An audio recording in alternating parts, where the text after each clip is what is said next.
So in today's video, I'm going to show you guys a quick guide on how to breed an angelfish and how to do it fast and how to do it easy. I started off as a beginner and now I can actually breed them pretty good. And I'm also going to show you guys how to do it without brine shrimp, which is a big deal for me since they would be one of the only fish that I have to hatch brine shrimp for, and I would be putting a lot to waste.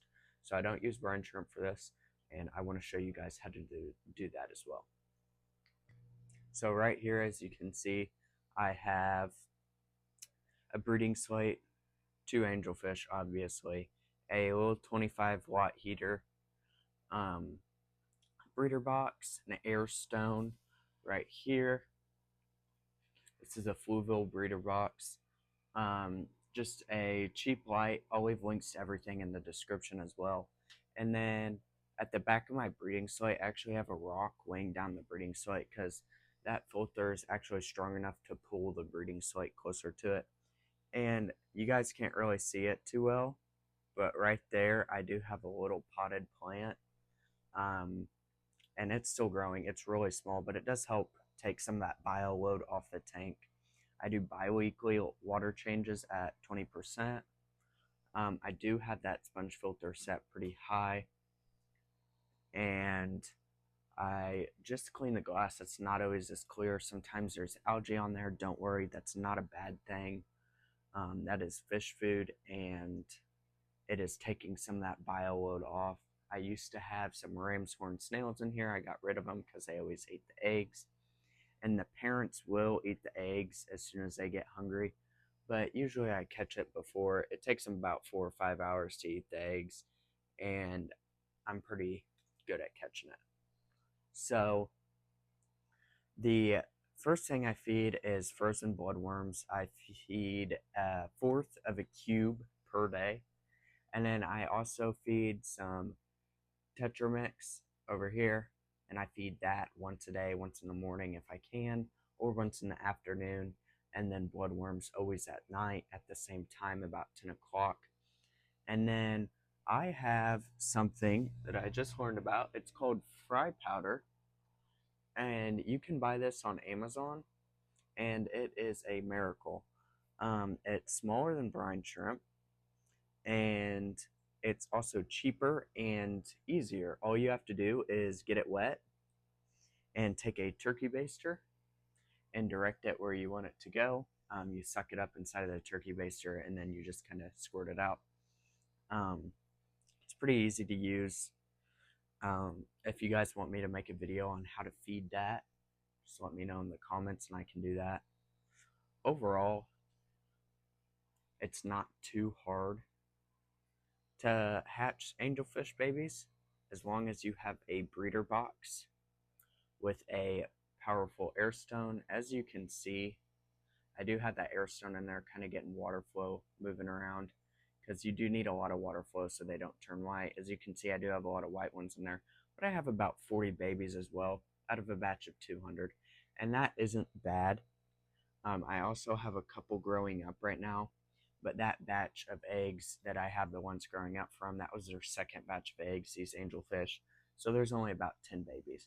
As they progress in life, the angelfish can lay up to 400 eggs, I'm pretty sure. And in their second batch, they only laid about 60 or 70. It is going to be hard for you guys to see some of those babies, but you can see one right there and a couple right there. It's hard to get a good focus because of how tiny they are. These hatched today and yesterday.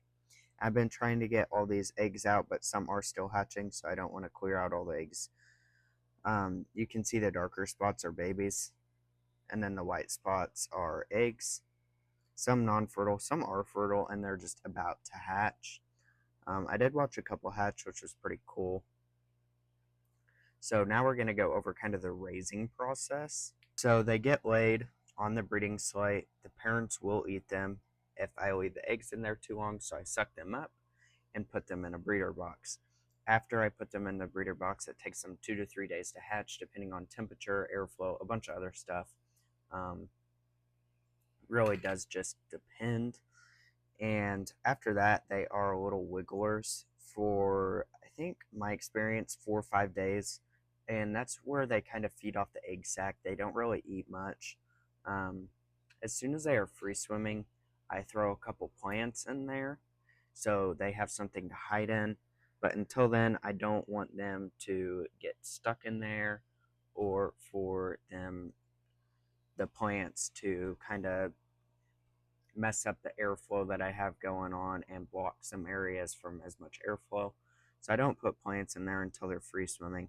And after about 2 to 3 days of free swimming, I transfer them into a 5.5 gallon aquarium, and I have some in there right now. They are still very small, but I do feed the fry powder, and they are doing good. They go crazy for it. I feed it twice a day. You can feed up to probably 4 a day, but I definitely wouldn't go below twice a day because that could starve them. They don't have a lot of fat reserves, and as baby fish, the more you feed, the faster they will grow up. You can see some babies in there. Um, they're not really moving too much because they're still hatching, but if I tap some, they will move. Um, can definitely see there are quite a few babies in there. And we're going to move down to the 5.5 grow out tank and show you guys what it looks like. So they are kind of hard to see, but once again, the darker spots right there, you can see one, are the babies. This is a 5.5, like I said. It's got a heater, the same heater that was in the other aquarium. It sits at around 79. It's at 79.3 right now.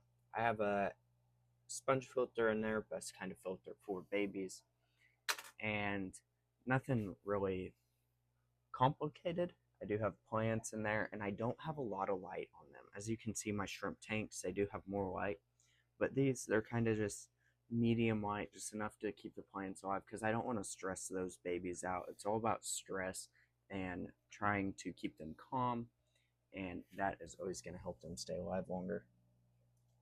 The less stressed they are, the more likely they are to thrive. You can see a couple. You can see one right there and one over here.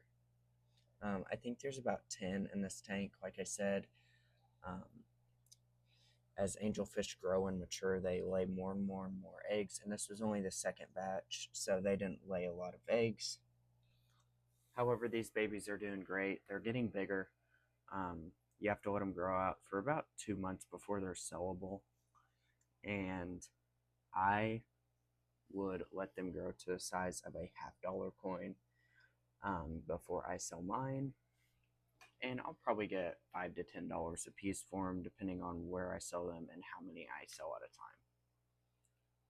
If you guys have any more questions, just let me know in the comments. I'll be happy to answer all of them. And if you guys want an update video on those babies, also let me know down below. Everything in the video, light, filter, all that stuff will be linked. I got it all on Amazon. And thank you for watching, and I'll see you in the next one.